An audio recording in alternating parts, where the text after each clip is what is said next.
Hello students, basic electrical engineering সাবজেক্টে আজকে আমাদের 7 নম্বর লেকচার স্টার্ট করছি। টপিক হচ্ছে আমাদের এসি সার্কিট। আজকে আমরা কিছু পার্টিকুলার ওয়েভ ফর্মের খুব ইজিয়েস্ট ওয়েতে কীভাবে আরএমএস ভ্যালু ক্যালকুলেট করা যায় চলো দেখা যাক। ধরা যাক এই ধরনের একটা ওয়েভ ফর্ম, ট্রায়াঙ্গুলার একটা ওয়েভ ফর্ম যার আরএমএস ভ্যালু ক্যালকুলেট করতে বলা হয়েছে। এই ধরনের ট্রায়াঙ্গুলার ওয়েভ ফর্মে আমাদের প্রথমেই একটা ফর্মুলাকে আমাদের মাথায় রাখতে হবে। সেই ফর্মুলাটা হচ্ছে root over magnitude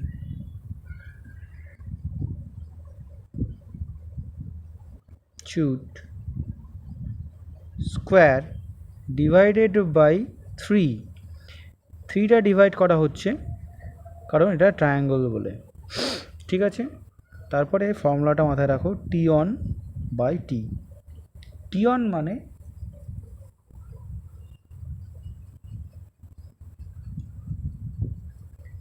time for which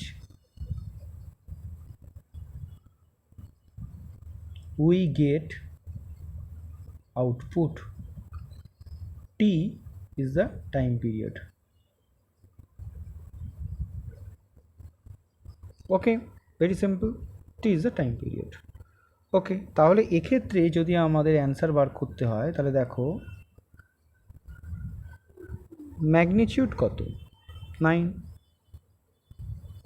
square divided by 3, T on কত 3, পিরিয়ড কত 3।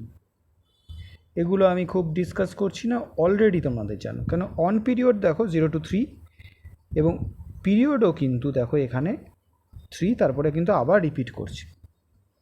তাহলে আমাদের এখানে অ্যান্সার যেটা দাঁড়াচ্ছে সেটা হচ্ছে রুট ওভার, যদি ক্যালকুলেশন করা হয় 3 will cancel out, 9 9 81, 3 7 81, root over 27 ampere. So this is our answer. Okay, এবার আরও একটি এক্সাম্পল নেওয়া যাক এই ধরনেরই আর একটা ওয়েভ ফর্মের। এক্ষেত্রে ট্রায়াঙ্গুলার ওয়েভ ফর্মটা একটু অন্যরকম নেওয়া হোক। ওকে,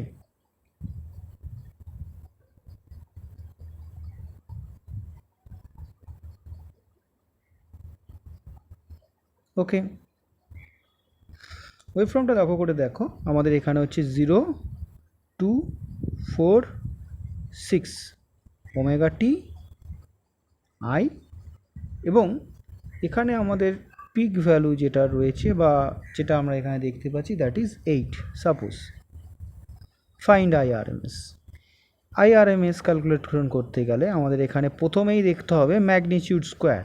তাহলে ম্যাগনিচিউড এখানে 8, 8 স্কোয়ার ডিভাইডেড, ম্যাগনিচিউড এখানে হচ্ছে গিয়ে 8, তাহলে 8 square divided by 3 due to triangle. Time period হচ্ছে, অন পিরিয়ড হচ্ছে 2 আর টাইম পিরিয়ড হচ্ছে 4, রুট 8 ইন্টু 8, 2 দিয়ে কেটে গেল 4 32, 32 বাই 3 রুট ওভার অ্যাম্পিয়ার। এটা গেল আমাদের আর একটা অন্য প্রবলেমের ক্ষেত্রে, বোঝা গেল। তাহলে এটা যদি এক্সাম্পল 1 হয়ে থাকে, এটা এক্সাম্পল 2। ওকে, এইবার আরও অন্যান্য কিছু এক্সাম্পল দেখা যাক। ধরো থার্ড এক্সাম্পল নাম্বার 3। এক্ষেত্রে আমরা একটা ধরো রেক্ট্যাঙ্গুলার বা স্কোয়ার ওয়েভ ফর্মের ক্ষেত্রে কী ধরনের রেজাল্ট বেরোতে পারে।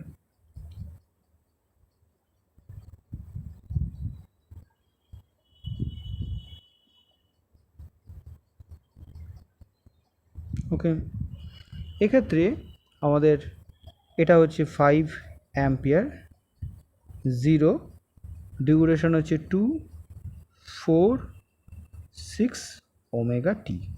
ওকে, এবার আমার এখানে আরএমএস ভ্যালু ক্যালকুলেট করতে বলেছি। এটার ক্ষেত্রে আরএমএস ভ্যালু ক্যালকুলেশন করতে গেলে আমাদের এখানে আবার একটা ফর্মুলা মাথায় রাখতে হবে। এই ধরনের ক্ষেত্রে হচ্ছে গিয়ে root over magnitude square into T on by T. এটার ক্ষেত্রে যেমন রুট 3 দিয়ে মানে এটার ক্ষেত্রে যেমন 3 দিয়ে ভাগ, এটা কিন্তু ভাগ করা হয়নি 3 দিয়ে, এটা 1 দিয়ে ভাগ করা হচ্ছে, যেটা আমরা এখানে না শো করলেও পারি। তা ফার্স্ট অফ অল এখানে ম্যাগনিচিউড তাহলে তোমার কত দেখা যাচ্ছে 5 স্কোয়ার, অন পিরিয়ড হচ্ছে 2 আর টোটাল পিরিয়ড হচ্ছে 4। এটা ক্যালকুলেশন করলে আমাদের এখানে যেটা আসছে সেটা হচ্ছে রুট ওভার 5 মানে 5 স্কোয়ার মানে হচ্ছে 25, এটা হচ্ছে গিয়ে 2, 25/2 root over under root over, তা সেটা থেকে করলে আসছে তোমার 5/√2 অ্যাম্পিয়ার। এটা গেল আমাদের আর একটা অ্যান্সার। এরকম যদি আমরা আরও কিছু ফর্মুলা, আরও কিছু ওয়েভ ফর্ম দেখি, যেমন ধরো এটা আর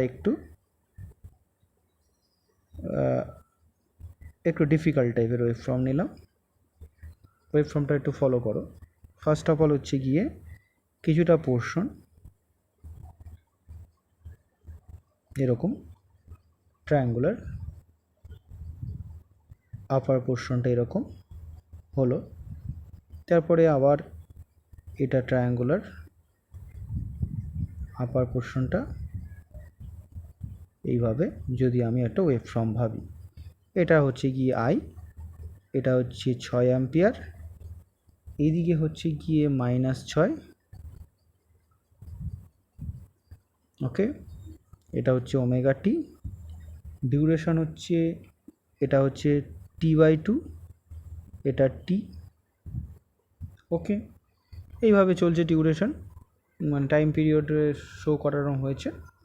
এক্ষেত্রে আমরা কিভাবে জিনিসটাকে করব, প্রথমত হচ্ছে গিয়ে আমরা এখানে এই ধরনের ক্ষেত্রে নতুন করে কোনো ফর্মুলা নয়, যে থিওরি আমাদের জানা আছে সেটার ওপর বেস করে ক্যালকুলেট করব আইআরএমএস কত হবে।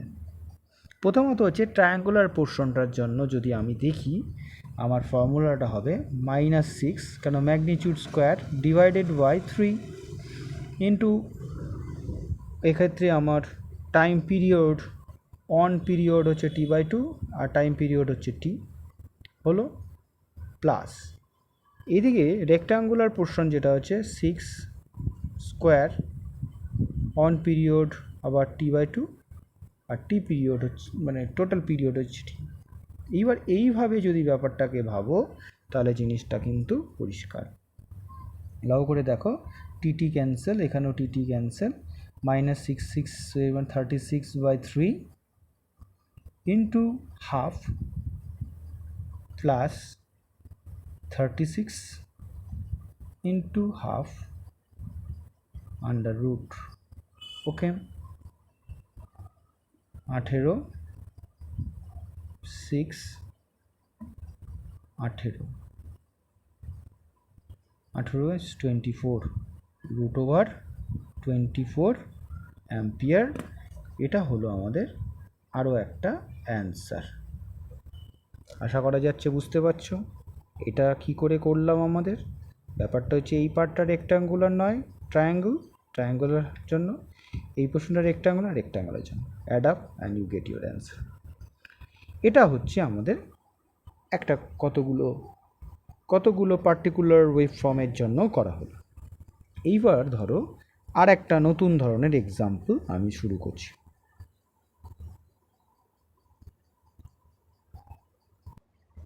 দেখো এবার নতুন এক্সাম্পল, এরকম একটা এক্সাম্পল রয়েছে। এক্সপ্রেশনটা আমি লিখছি, একটু ফলো করো। ধরো V Aden function T is equal two 3 + 4 cos 2t sorry, এর বলা হলো আরএমএস ভ্যালু, অ্যাভারেজ ভ্যালু বার করো। ফাইন্ড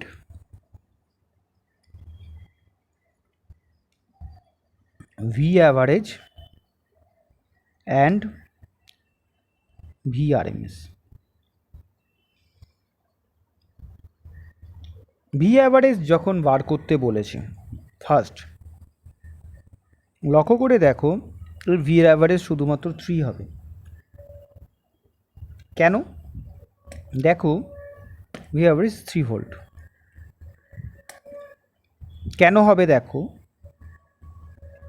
যদি আমরা এটার অ্যাভারেজ ভ্যালু বার করি, এই পোর্শনের অ্যাভারেজ ভ্যালু কত হবে? 0, তাহলে শুধু 3। আর ভি আরএমএসটা একটু ফলো করো। ভি আরএমএস কীভাবে করা হবে? প্রথমত হচ্ছে এই যে পোর্শনটা রয়েছে স্ট্রেট, এই পোর্শনটা আর বাকি যে পোর্শনটা থাকবে, এই পোর্শনটা আর বাকি পোর্শনটার জন্য এখানে সাধারণত কি করা হবে দেখো, ফার্স্ট পোর্শনটার জন্য আমরা একটা ফর্মুলা, আর সেকেন্ড পোর্শনটার জন্য একটা ফর্মুলা আমরা এখানে নোট ডাউন করব। ওকে, এই ধরনের ক্ষেত্রে কিভাবে হয় ফর্মুলাটা একটু নোট ডাউন করে নাও। সেটা হচ্ছে যে ডিসি পোর্শনটা থাকবে এই ধরনের ক্ষেত্রে তার স্কোয়ার, আর এসি পোর্শনটা যেটা আছে তার স্কোয়ার √2 দিয়ে ভাগ করে স্কোয়ার, বোঝা গেল? তারপর সেটার টোটালটার রুট, এটা হচ্ছে আমাদের সেই ফর্মুলা। এই ফর্মুলাটাতে আমি এবার ভ্যালুগুলোকে পুট করি। ডিসি ভ্যালু কত? 3, ব্যাপারটা বুঝতে পারছো। এসি ভ্যালু কত? ম্যাগনিচিউডটা আমাদের কত দেখা যাচ্ছে, আমাদের এসির ম্যাগনিচিউড এই যে 4 বাই √2 করো, হোল স্কোয়ার করো, তারপর সেটার রুট ওভার করে দাও। এটার অ্যান্সার কত হচ্ছে? 9। আর এটা হচ্ছে গিয়ে তুমি যদি করো 16/2 মানে 8 √ 8 আর 9 17 ভোল্ট। তাহলে এটা গেল আমাদের আর একটা সেকেন্ড পার্টটার অ্যান্সার, মানে সেকেন্ড পার্ট বলতে ভিআরএমএসের অ্যান্সার। প্রসেসটা মাথায় রাখবে, কতগুলো ফর্মুলা এখানে ইউটিলাইজ হচ্ছে সেটা খেয়াল রাখার চেষ্টা করবে, সেগুলোকে আমাদের একটু খেয়াল রাখা দরকার। যেমন এর আগেও আমরা একটা ফর্মুলা এখানে পেয়েছি, ট্রায়াঙ্গুলার হলে এই ফর্মুলাটাকে ইউটিলাইজ করা দরকার, রেড বক্সের মধ্যে রেখে দেওয়া হচ্ছে। যদি স্কোয়ার শেপ বা রেক্টাঙ্গুলার শেপ হয় তাহলে সেক্ষেত্রে একটা ফর্মুলা আমরা পেয়েছি। এইরকম এখানে একটা ফর্মুলা পাওয়া গেল। এইরকম আমরা কিন্তু ফর্মুলাগুলোর ইউটিলাইজ করে খুব সহজে ক্যালকুলেশন করা শিখতে পারছি। এবার দেখো আর একটা এক্সাম্পল করে এই জায়গাটা আমরা মোটামুটি কমপ্লিট করি। এটা 5 ছিল, 6 নম্বর এক্সাম্পল। এটা কি এক্সপ্রেশন দেওয়া আছে? V at a function t 10 plus 10 √2 cos 2t plus 20 √2 sin 3t। যাই থাকুক, এইভাবে তোমার ধরো এক্সপ্রেশনটা আছে। তাহলে তুমি প্রথমত এই ক্ষেত্রে কি ফর্মুলা ইউজ করো? আরএমএসের ক্ষেত্রে ভিআরএমএস। আগে এই ফর্মুলাটা লিখে নেই, সেটাকে আমরা একটা উইদিন বক্স করে দিলে জিনিসটা বুঝতে পারো।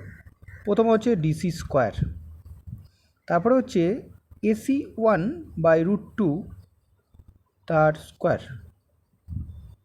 তারপরে হচ্ছে গিয়ে এসি 2/√2 তার স্কোয়ার, বোঝা গেল? এইভাবে জিনিসটা আমরা করব। এইটা হলো কি আমাদের আর একটা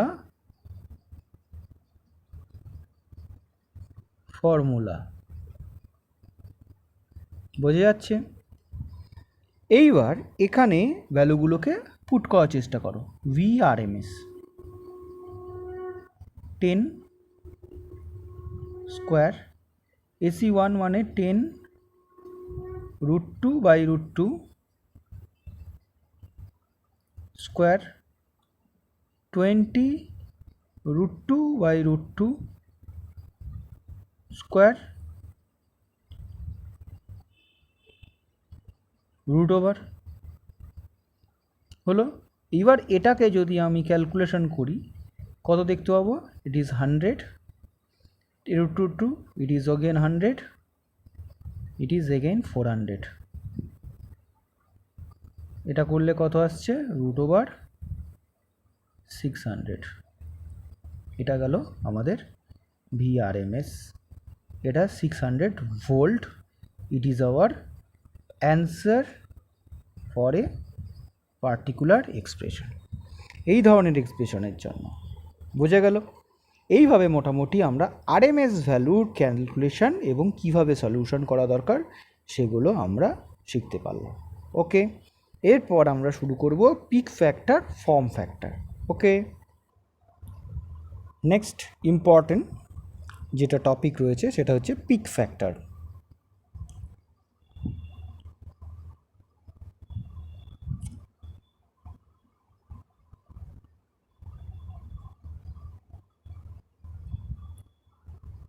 পিক ফ্যাক্টরের একটা ফর্মুলা রয়েছে। পিক ফ্যাক্টরকে আমরা কেপি দিয়ে ডিফাইন করি। কেপি কি ভ্যালু, কি বলা হয়, peak value, peak value by RMS value,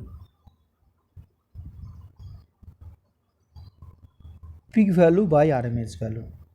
এটা গেল ফর্মুলা, এটা কিন্তু মাথায় রাখতে হবে। Is a ratio between peak value by RMS value. এবার ধরো তুমি সাইন ওয়েভের ক্ষেত্রে করছো, for sine wave, for sine wave, for sine ওয়েভে কেপি ক্যালকুলেট করছো। পিক ভ্যালু কত বলো, পিক ভ্যালু কত, IM। RMS ভ্যালু কত পেয়েছো, IM বাই √2। তাহলে √2টা ওপরে উঠে যাবে, তাহলে কেপি বেরোবে তোমার √2। তাহলে তোমার সাইনোসয়েডাল ওয়েভ ফর্মের ক্ষেত্রে পিক ফ্যাক্টর যেটা বেরোবে দ্যাট ইজ √2। এবার যদি আমরা ফুল ওয়েভের ক্ষেত্রেও করি সেক্ষেত্রেও আমি একটা স্পেসিফিক ভ্যালু বার করতে পারব। বোঝা গেল।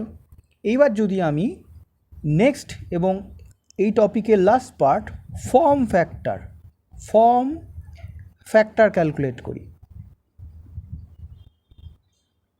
ফর্ম ফ্যাক্টর যদি ক্যালকুলেট করি, ফর্ম ফ্যাক্টরের একটা ফর্মুলা রয়েছে।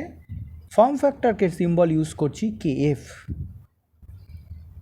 কী ফর্মুলা, RMS ভ্যালু ফলো করবে, RMS value divided by average value.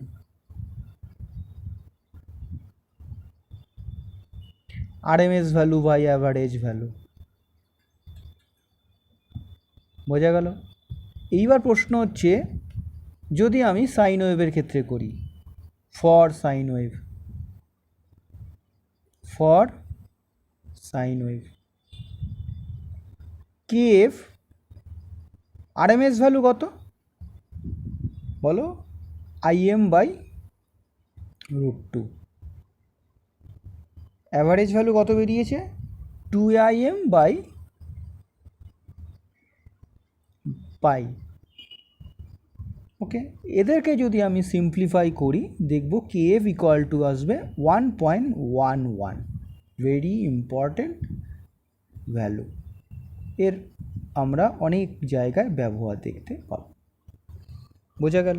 তাহলে আমরা এখানে দুটো ইম্পর্টেন্ট রিলেশন দেখলাম, পিক ফ্যাক্টর, ফর্ম ফ্যাক্টর। এবার ধরো কোনো একটা পার্টিকুলার নিউমেরিক্যালের ক্ষেত্রে যদি তোমাকে এরকম বার করতে বলে তাহলে কিন্তু আমরা খুব সহজেই এই ভ্যালুগুলো ক্যালকুলেট করতে পারি। এবার ডিফারেন্ট ওয়েভ ফর্মের ক্ষেত্রে আমাদের ডিফারেন্ট ভ্যালু বেরোবে, সেটা আমাদের আলাদা ইস্যু, কিন্তু তবে আমরা এই জিনিসগুলো খুব সহজে বার করতে পারি। ঠিক আছে, তাহলে এখানে আমাদের একটা পোর্শন কমপ্লিট হলো, সেটা হচ্ছে গিয়ে যেটা আমাদের শুরু করা হয়েছিল সেটা আমরা এখানে কমপ্লিট করতে পারছি। ফার্স্ট আমরা এখানে যেগুলো ডিসকাশন করা শুরু করেছিলাম সেগুলোর এটা বলা যেতে পারে লাস্ট পোর্শনটা আমাদের স্টাডি হচ্ছিল। লাস্ট পোর্শন এই কারণেই কারণ আমাদের এখানে স্টাডি করার জন্য বলা হয়েছিল average value, RMS value, form factor, peak factor, সেগুলো আমরা এখানে টোটাল কমপ্লিট করেছি। এই ভ্যালুগুলো কিন্তু তোমাদের নিউমারিক্যাল করার জন্য কাজে লাগবে বা আমাদের এমসিকিউ এক্সামিনেশনের ক্ষেত্রে আমাদের অনেক কাজে লাগবে। ওকে, এইবার আমাদের নতুন যে টপিকটা স্টার্ট করা হবে সেটা হচ্ছে behaviour of R L and C in AC circuit. প্রত্যেকে লেখো বিহেভিয়ার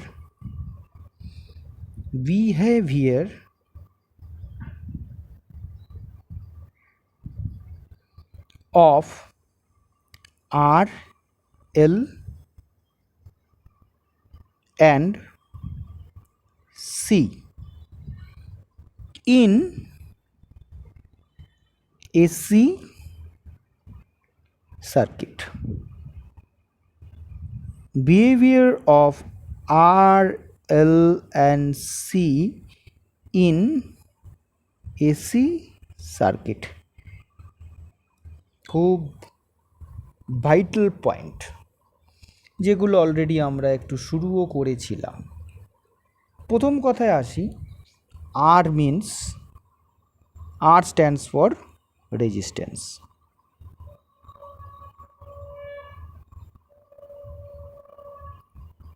এল ফর ইন্ডাকট্যান্স।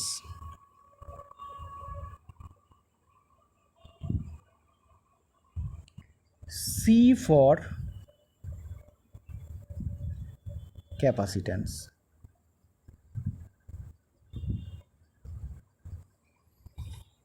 যখন কোনো সার্কিট শুধুমাত্র রেজিস্ট্যান্স নিয়ে থাকে তাহলে সেটাকে বলা হয় purely resistive.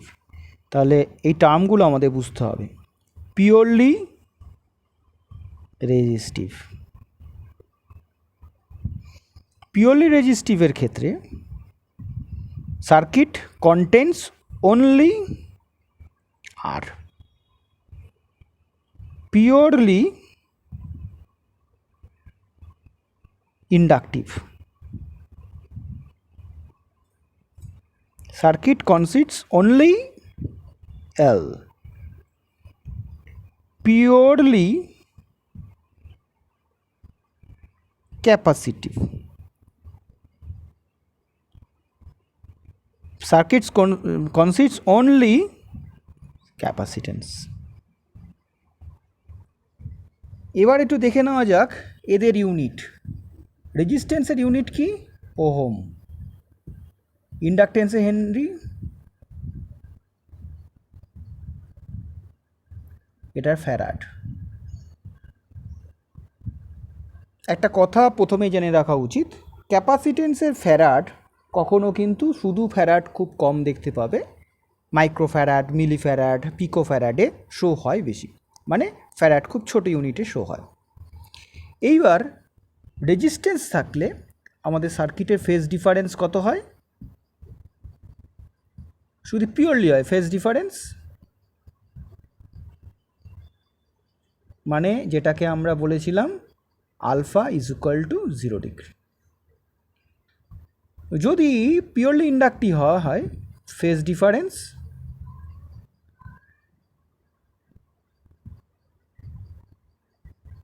DIFFEREN alpha is equal to 90 degree. Purely capacitive হলে ফেজ ডিফারেন্স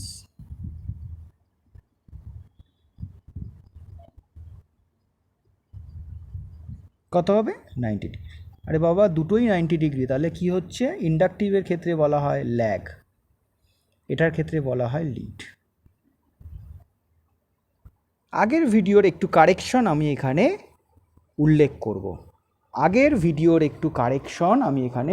করব, যেটা এখানে ভীষণ পরিমাণে প্রয়োজন পড়বে।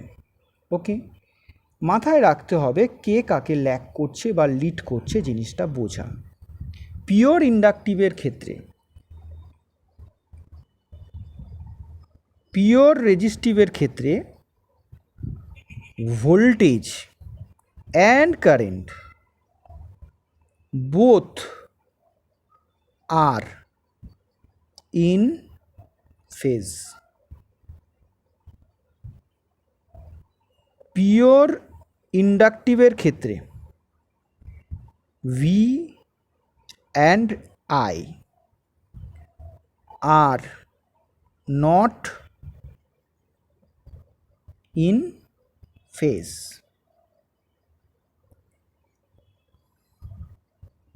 Here I lags. Okay, I will lag. I lags V by 90 degree. ওয়েভফর্মটা এখানে এঁকে নেওয়া হোক, তাহলে ক্লিয়ারেন্সটা হবে। ছোট করেই এঁকে নেওয়া হোক।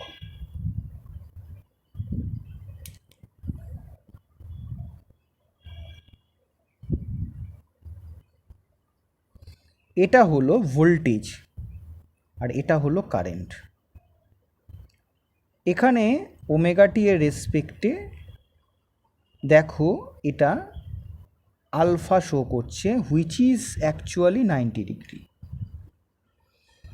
এবং কারেন্টটা 90 ডিগ্রি পরে স্টার্ট হচ্ছে, তাই I lags V, it will be purely inductive. Last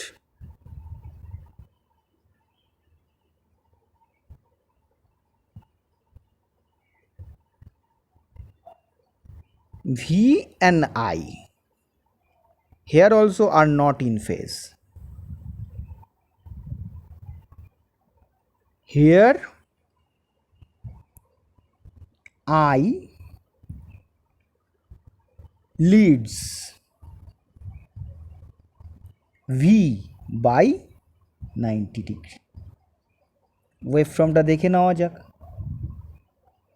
যেটার কারেকশনটার কথা বলেছি। এখানে আই লিডস, তার মানে যদি আমি এটাকে আই শো করি, V will start after 90 degree, তার মানে এটা আই, এটা ভি।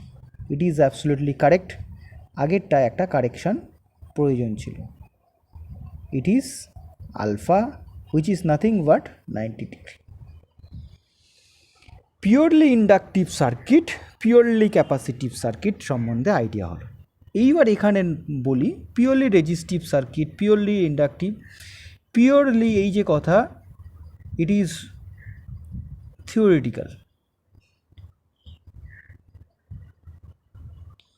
Theoretical, not practical.